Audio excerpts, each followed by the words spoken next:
तर नमस्कार आहे मित्रांनो, तुमचं डबल एकदा स्वागत आहे मराठी ट्रेडर ईश्वरमध्ये.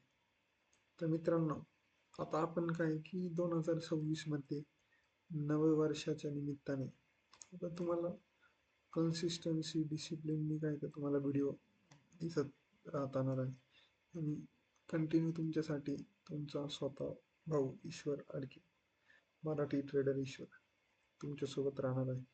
तर मित्रांनो, कुठलाही टाइम न वेस्ट करता आज आपण काय बघणार आहोत की 2026 मध्ये आज आपण फॉरेक्स ट्रेडिंग आणि इंडियन मार्केट, शेअर मार्केट या दोघांमध्ये फरक काय, मग आपण तो भाग जाणून घेणार आहोत की हा फॉरेक्स ट्रेडिंग आणि इंडियन मार्केट यामध्ये असा असा फरक आहे आणि मी इकडे ट्रेड करेल आणि मी तिकडे ट्रेड करेल असं मी तुम्हाला सांगणार आहे. ओके. तर कुठला टाइम न वेस्ट करता मित्रांनो, सर्वात प्रथम तुम्हाला सर्वांना नववर्षाच्या हार्दिक शुभेच्छा व आपण आपल्या व्हिडिओला चालू करू. तर मित्रांनो, आपण जर बघितलं तर आपल्याला पहिले काय, तर आपण सर्वात प्रथम बघणार आहे की भारतीय शेअर बाजार म्हणजे काय. भारतीय शेअर बाजार म्हणजेच काय, तर इंडियन शेअर मार्केट. तर आता मी तुम्हाला काय त्याच्यात दोन ऑप्शन सांगणार आहे की एक तर तुम्ही डायरेक्टली काय तर कम्युनिटीजमध्ये ट्रेड करू शकता, किंवा इंडायसेसमध्ये ट्रेड करू शकतात. जसं की आपण जर का बघितलं तर याच्यात आपल्याला दिसतं बघायला भेटतं बँक निफ्टी किंवा प्लेन निफ्टी. ओके. आता हे काय, एक मिनटं. तर आता हे काय आता आपलं, तर हे बँक निफ्टी, हे काय आपलं सॉरी, हे काय तर निफ्टी, याला याच्यात कशात पकडू आपण. हे जे काही निफ्टी आहे याच्यात टॉप 50 कंपनीज येतात. टॉप 50 कंपनी म्हणजे काय की इंडियामधल्या जे काही टॉप 50 कंपनीज आहे ते आपण यावर ट्रेड करू शकतो. हा त्यांचा काय तर हा चार्ट आहे.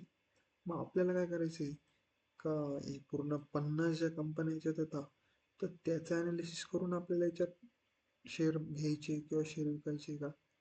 तर मित्रांनो, तसं हे इंडायसेसमध्ये नाही. तर त्याचा भाग वेगळा आहे, तो पण मी तुम्हाला पुढं एक्सप्लेन करतो. तर मित्रांनो, आपण जर का बघितला तर हा काय, तर हा टॉप 50 आपण इकडे येत आहोत. पहिला आपण काय बघतोय ते इंडियन शेअर मार्केट. त्याचा फर्स्ट पॉईंट नंबर 1, आपण सर्वात प्रथम बघितलं इंडियन मार्केटमध्ये इंडायसेस. तर इंडायसेस त्यामध्ये आपण काय बघितलं, तर त्यामध्ये आपण बघितलं की इंडायसेसमध्ये निफ्टी. तर मित्रांनो, भारतीय शेअर बाजारामध्ये इंडायसेसमध्ये एक निफ्टी येतं आणि एक बँक निफ्टी येतं. तसं मी इथं, आपण आता निफ्टी बघितलं, आता आपलं हे काय तर बँक निफ्टी आहे. ओके. हे काय तर बँक निफ्टी इथं आपल्याला दिसतंय. हे बघा इथं एक कोपऱ्यात आपल्याला दिसत असेल हे काय तर बँक निफ्टी आहे. ओके. तर मित्रांनो, हे बँक निफ्टीमध्ये आणि निफ्टीमध्ये आपण काय तर इंडायसेस म्हणू शकतो. ओके. आता मी इथं काय लिहिणार आहे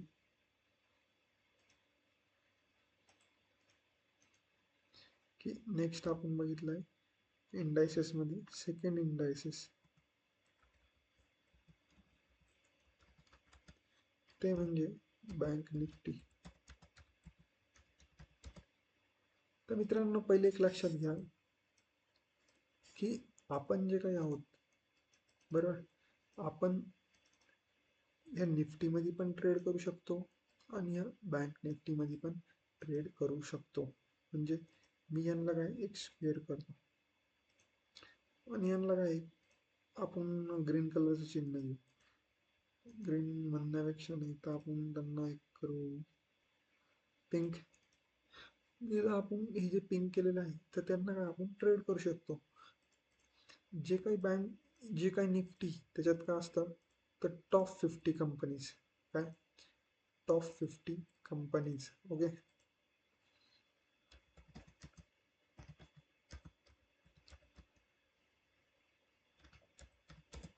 आणि जे काही बँक निफ्टी, तर बँक निफ्टीमध्ये काय असतं, तर टॉप 20 टॉप 20 to 30 बँक्स. आता याच्यात पण प्रकार आहे. तो मला तरी वाटतं ते तुमच्यासाठी ते काही इतकं महत्त्वपूर्णच नाही आहे. त्यामुळे मी तुम्हाला काय तर ते काही सांगत नाही. ओके. तर जे तुमचं गरजेचं आहे ना, मी ते तुम्हाला सांगत आहे. तर मित्रांनो, हा झाला शेअर मार्केटचा, इंडियन शेअर बाजारचा फक्त आणि फक्त पहिला पार्ट. त्यात दुसरा पार्ट येतो स्टॉक्स. स्टॉक्स म्हणजे काय? स्टॉक्स म्हणजे काय की आता हे जे काही 50 कंपनी, ओके, हे जे काही 50 कंपनी, हे जे काही 20 किंवा 30 कंपनी आहे, तर यांच्यामधल्या जे काही तुम्हाला जे काही फायनान्शियली आवडतात आहे, किंवा आवडण्यापेक्षा फायनान्शियल ॲनालिसिस आपल्याला पसंत आलाय, तो पण मी तुम्हाला सांगणार आहे त्याचा अभ्यास कसा करायचा. तर मित्रांनो, समजा मला निफ्टीच्या टॉप 50 कंपनीमध्ये ट्रेड करायचं आहे. समजा त्याच्यात कंपनी आली रिलायन्स. ठीक आहे. रिलायन्स काय करेल, स्टॉक घेईल. रिलायन्स इंडस्ट्रीज, मी तिकडे स्टॉकमध्ये क्लिक करेल. ठीक आहे. सेकंडला रिलायन्स इंडस्ट्रीज आलाय. मी रिलायन्स इंडस्ट्रीजवर क्लिक करणार. हे का म्हणजे सिंपल प्रोसेस आहे. ओके. पण माझं काय, तर मी 15 मिनिट टाइम फ्रेमला ट्रेड करतो. ओके. तर इथं आल्यावर मी बघितलंय, हा असं असं आहे, हा रिलायन्सचा चार्ट आहे, मी याच्यावर ॲनालिसिस करणार आणि मग काय, तर मी यापुढे ट्रेड करणार. ओके. समजा मला असं वाटलं, हा मला एखाद्या बँकेत ट्रेड करायचे, तर ठीक आहे, मी बँकमध्ये, ओके, इथं बँक टाकणार आहे. समजा मला ICICI बँकमध्ये ट्रेड करायचे, ICICI मध्ये जाणार व मी बघणार, हा ICICI बँकचा असा असा ॲनालिसिस आहे, समजा असा असा झोन आहे. ठीक आहे. तर मला इथं कुठेतरी बाय साईड ऑपॉर्च्युनिटी भेटते, तर मी इथं बाय करणार किंवा सेल करणार. ओके. तर याला म्हणतात स्टॉक सिलेक्शन. ओके.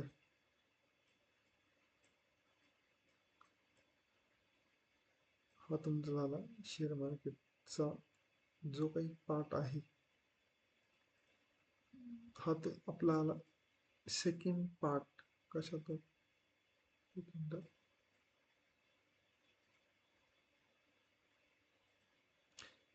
एक मिनिट. हम्म.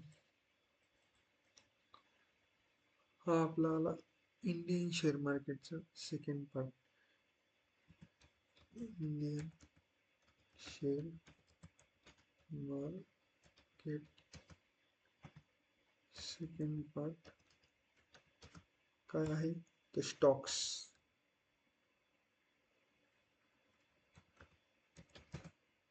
हे झालं आपलं इंडियन शेअर बाजार. मित्रांनो, हे दिसतंय तेवढं सोपं नाहीये. हा फक्त मी तुम्हाला एक, याच्यात आपण ट्रेड करू शकतो, पण जेव्हा मध्ये इंटरनली आपण जेव्हा मध्ये अभ्यास करणं खूप अवघड आहे. म्हणजे खूप आपल्याला सोपं नाही आहे. आपल्याला कष्ट करूनच याच्यात पुढे जायचं आहे.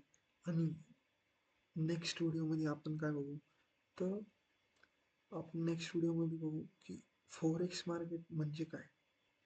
आता इंडियन मार्केट बघितलं, नेक्स्ट याच्यात फॉरेक्स बघू. तुम्हाला एक होमवर्क देतो लागलं की तुम्ही स्टॉक्स, 10 स्टॉक्स शोधा आणि त्याच्यावर ॲनालिसिस करा. काय कळतंय तेच बघा होतं. आणि इंडायसिस, दोन्ही इंडायसिसमध्ये काय कळतंय ते बघा. धन्यवाद. सबस्क्राईब करा, फॉलो करा.